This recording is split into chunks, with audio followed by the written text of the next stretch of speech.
Hello friends, my name's Elizabeth Gray and I'm a lettering artist and illustrator known around the internet as The Greater Good. And today I'll be doing my best to teach you some easy ways to enhance and enrich your digital lettering.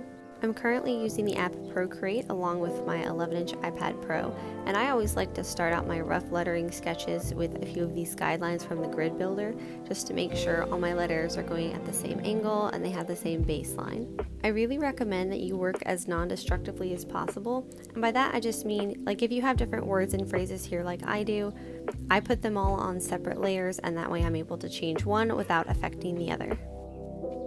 Once I've got my rough sketch kind of the way I like it with my letter styles and layout, I'll go ahead and add another layer of guidelines, and then I will add another new layer and work on top of that to do my final sketch. I personally like to enhance my lettering with a lot of texture, so I'll use a nice toothy pencil brush like this one from Scotty Russell, but you can also work with something like a monoline and then you use the color drop feature to fill in your letters. It definitely makes it a faster process, but again, I really like to go in and add all that extra texture detail. Depending on whether you're going for a more hand-drawn look or for a more precise look, you can use as many grids and guidelines as you like. I really like using them to make sure the baseline of all my letters is the same and just to make sure that they're all going at the same angle, because sometimes your eye can trick you. Another way that I like to use guidelines is to kind of plan out a creative lettering layout without actually having to draw the letters, because you can drag and drop each shape and all the different guidelines into your piece and kind of move them around and see how they work together.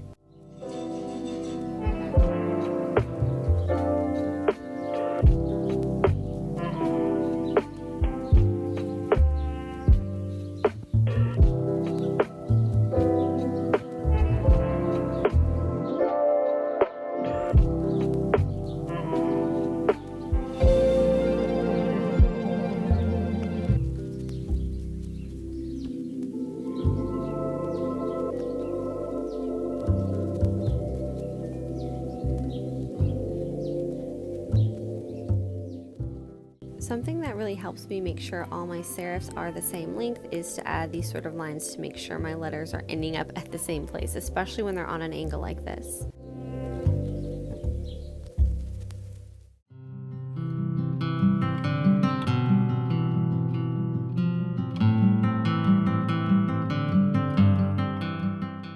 And this is why, again, I keep all my different phrases and pieces of lettering on different layers, because it's way easier to move them around and play with the layout. Like right here, I wanted a little more space just so the letters had a little more room to breathe. It just felt better to me. This piece is actually part of an upcoming mural, and so I have my color palette on a separate layer. And of course, if I'm going to make any changes to my layers, I like to have a duplicate copy just in case I need a backup.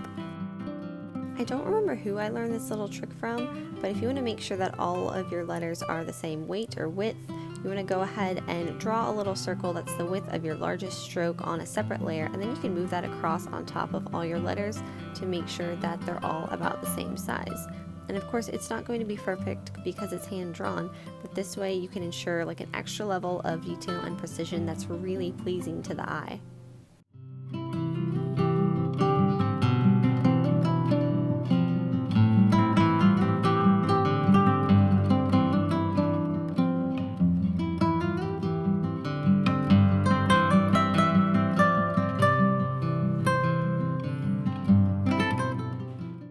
One way I really like to enhance my lettering is to add a shadow behind it, and it's really easy to do that digitally.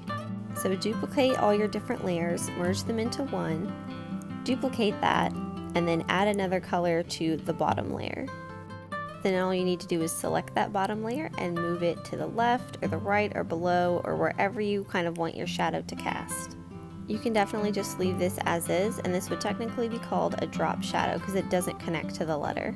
But if you want to add a little more detail and turn it into drop shade, that's easy.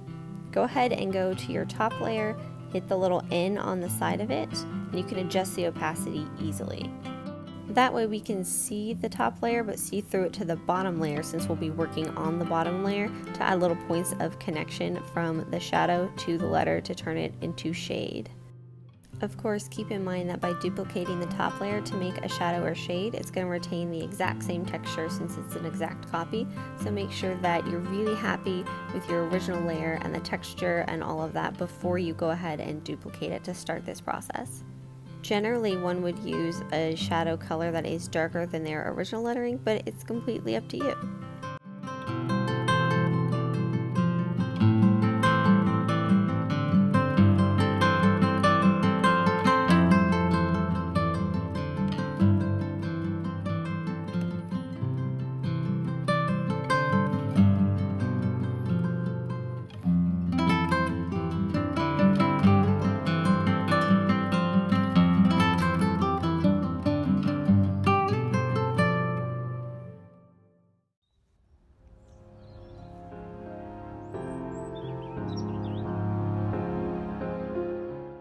If you don't want a shadow that's that sharp and you want a bit of a softer look to kind of make your letters look like they're floating off of your page, you can go ahead and use the same technique, duplicate it all, put it on a layer, and for your bottom layer you want to go into adjustments and select the blur. All you have to do is slide your fingers to the right and get that blurry effect, but it won't blur if you have your layer alpha locked like I did. That's much better.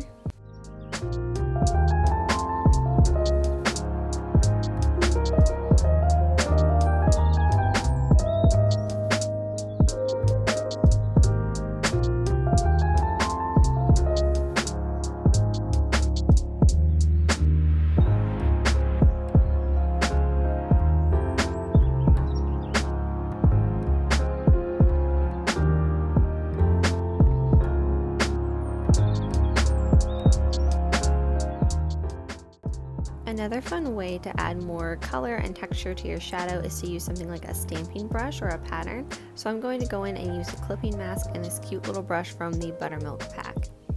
You can, of course, directly draw on top of the shadow layer, but if you want to work as non-destructively as possible, I recommend drawing on the layer above the shadow and then using the clipping mask. And what that'll do is clip everything you did in the layer above directly to the artwork underneath. Using a mask saves you a lot of time because it means if you're not happy with the color of the pattern that you just added, you can easily go in and adjust it without affecting the rest of the shadow. Another fun way to add interest to your lettering is to do something like this inline. I like to use the fine pencil sketch again from Scotty Russell and go in and add something nice and precise like that. You can also erase the middle of the line and add a little doodle. You could do something like a heart. I like to do stars or diamonds typically. You could do dots, just whatever comes to mind. And your inline doesn't even have to be a line. It could be circles like this, or again stars, or whatever little doodles you like to add to your lettering. Anything that helps enhance the message.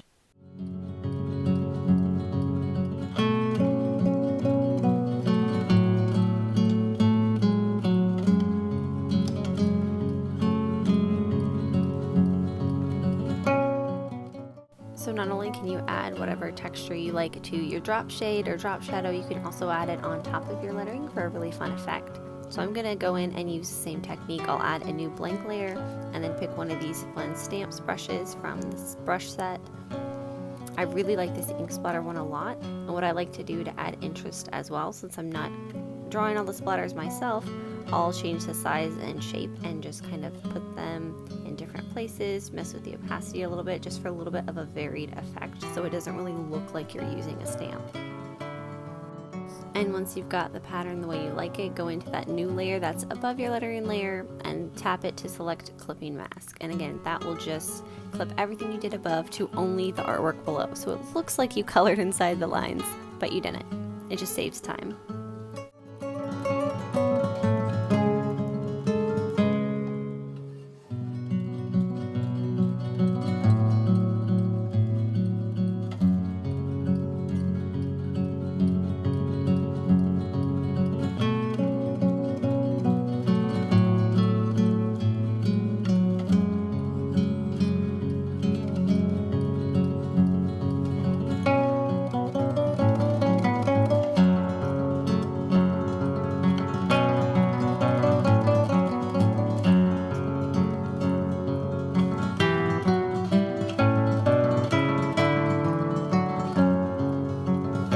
This is something else that I've been playing with lately that has been a lot of fun. If you want to add a really nice shape outside your lettering to kind of frame it but make sure it's in line with all of your letters, I like to go in and add a new layer. I'll use the airbrush, so it's a brush that is not affected by the way you draw it. It always stays the same width.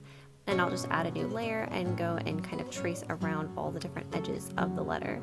Get those nice little cuts and things like that. And then I will go in and do that a second time with a different color. A lot of times I'll change the opacity of the layers or the brushes as well, so I can kind of see everything I've done. And each of these two colors is on a separate layer, just so if I need to adjust or erase anything, I don't hurt the first outline that I did.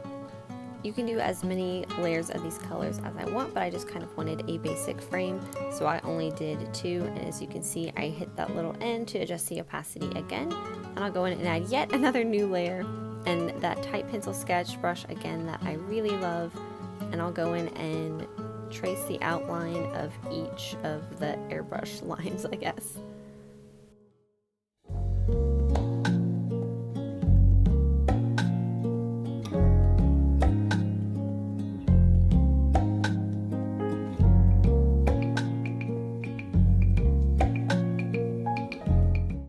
I then deleted my sort of homemade airbrush guidelines, and you see I'm left with a nice little frame. It's all the same width, and if we do keep this in, we need to move around the little and because he's running into that frame.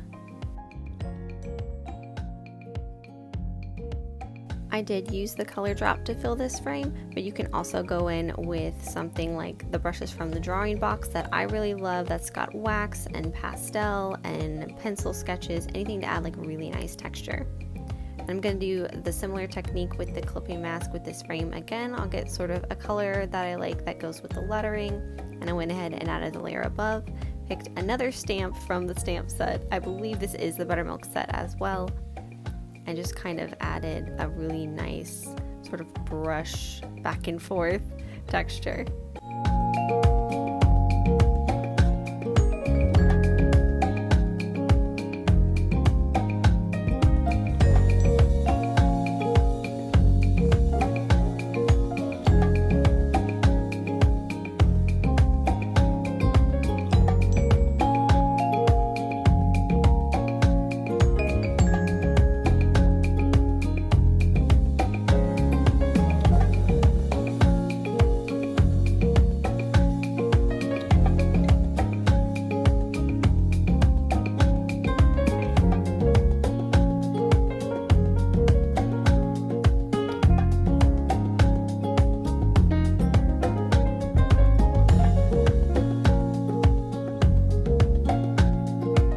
If you want to go in and add illustrations to kind of enhance your lettering and keep your eye on the page, what I'll do is sometimes I'll go in on a separate layer and sort of try to visualize all the negative space that I have and different ways that I can fill that in and sort of frame my lettering.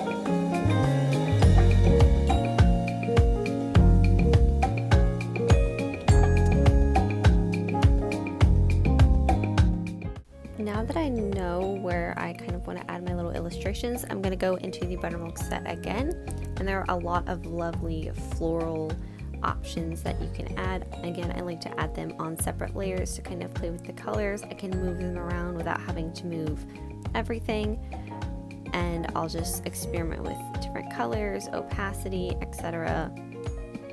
And that's when I somehow realized I left my little and behind, so I had to go back and make sure that he was included in the composition. Very important. When you're adding all your little illustrations, whether you draw them or use a stamp like this, you want to make sure that you keep your piece balanced and you sort of have an even amount of illustrations on both sides. You don't want it to feel like it's too heavy on the right or too heavy on the left. And that's why illustrating the negative space kind of helps me visualize where I need different things to keep everything balanced.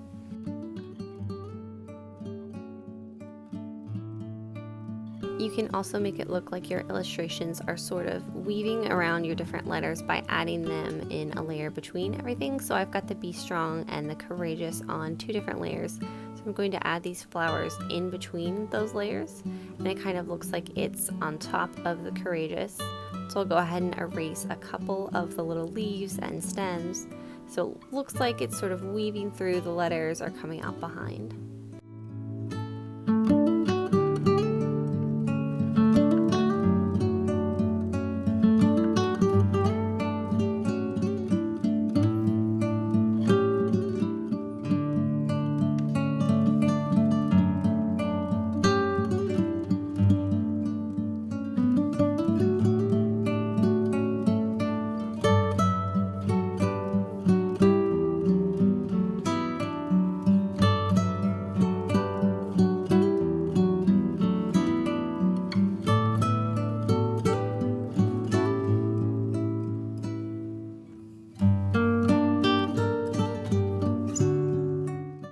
To keep everything again kind of looking pretty balanced, I'll use similar elements in the same color sort of scattered throughout the piece. It helps everything look cohesive, but also make sure that you're not doing too many distracting things and taking the viewer's eye and focus off of your message, because lettering is all about what you're saying. When you're adding in these elements, of course, you can do different opacities. You can add texture on top of them as well. Keeping them on different layers helps you move them around a lot easier. And don't forget that it's typically visually pleasing if you kind of place elements in sets of 3 as opposed to even numbers. But again, it is all up to you. Whatever looks good, whatever just kind of feels right.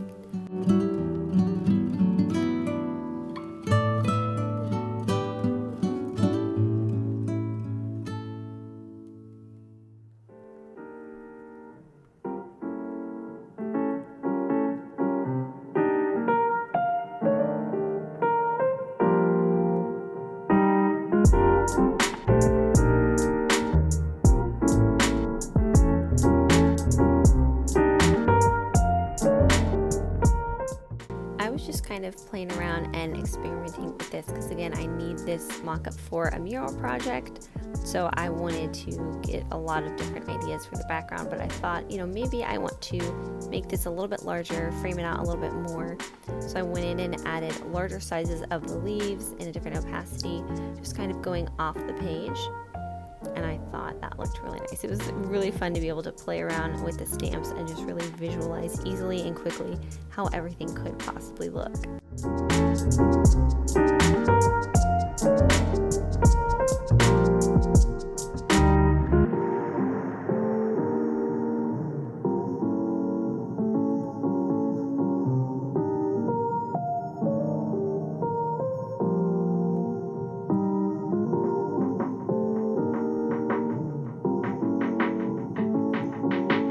Something else that I thought was lovely is to go into these different watercolor brushes and of course add them on a different layer so you can mess with the size and the color. I liked this one in the corner. It's just so pretty and added so much texture and just movement to the piece. And you can add different ones on different layers and just kind of move them around and see how you like how it balances out the piece.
Overall, I thought this layout was really fun. It incorporated a lot of pattern and texture. I think at this point I'd want to change maybe the color of the lettering or mess with little things, but this was a fun sketch and option to come up with.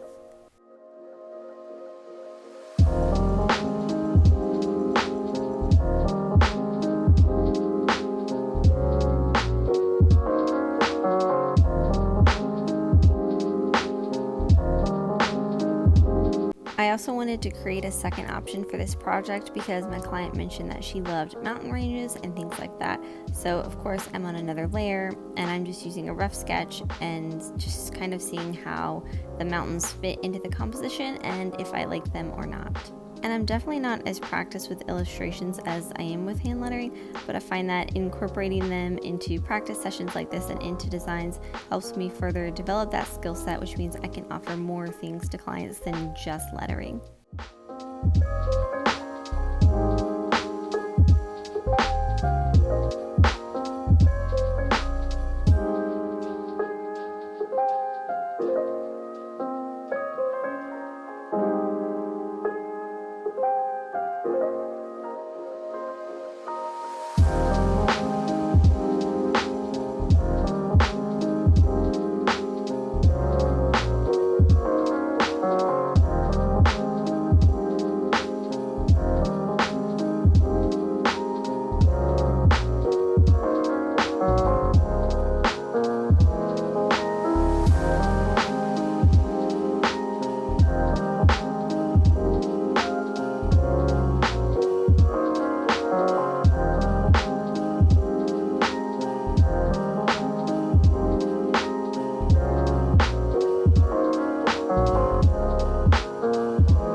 Someone who does like to work primarily in black and white, sometimes I do struggle a little bit with putting together something when a client has an adventurous color palette planned, but again, it's good practice to do something outside of your comfort zone, and I try to view everything as a very much of a learning experience.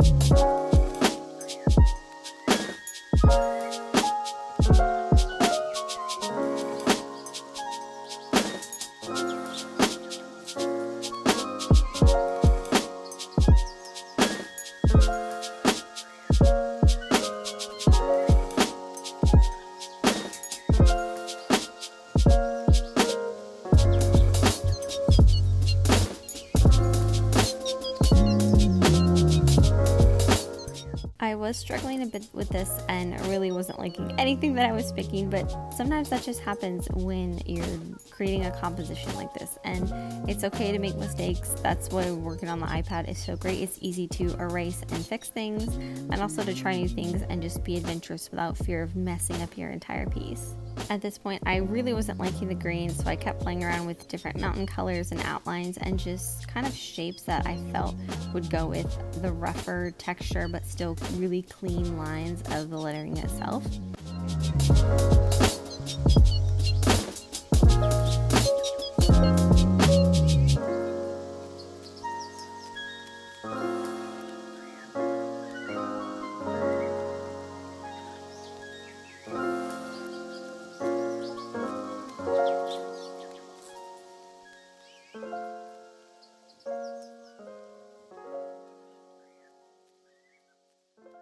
And at this point, the design for this mural still isn't done, but I thought it might be helpful for y'all to get a sneak peek of the behind the scenes of some client work, because it's not always a smooth process. I keep adding things, taking away things, just trying to go with my gut, and I really, really want this to look good. Kept adding texture, removing texture, just going through all the ideas. I think I'll end up moving the lettering up if I decide to keep the mountains in, but it's always a whole process and it doesn't always happen in a day. It can take longer than you think, but you have to just really enjoy your work and be patient and kind of sit with it and just, get to know it a little better.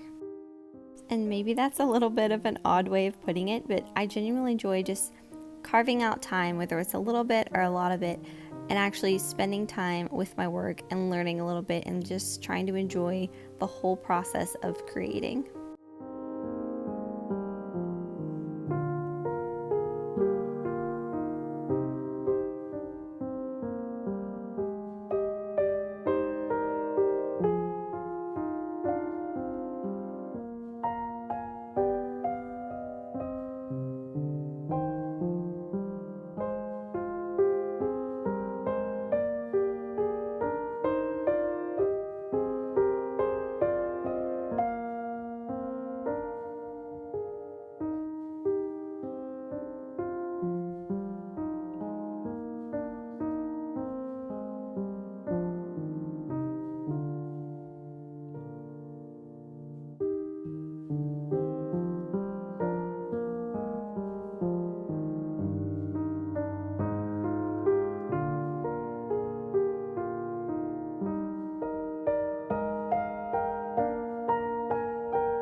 Adding clouds to this really helped me feel like it was all starting to kind of come together, and I was just, doing some loopy little doodles, like using a nice 6B pencil brush from the drawing box and adding them kind of behind the mountains, maybe in front of them a little bit, to look like they're really interacting with the mountains and with the letters to try to tie everything together.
Added a lot more pattern and texture after that, but my camera decided to die on me and not let me know. So here is the after. I'm pretty happy with this and I really hope my client likes it. I hope y'all enjoyed this video and learned a little bit more about really just making your lettering pop and adding some fun patterns and textures. All the different brushes I used today will be available for a discount in the description box below. And if you have any more questions, feel free to find me on social media and come say hi.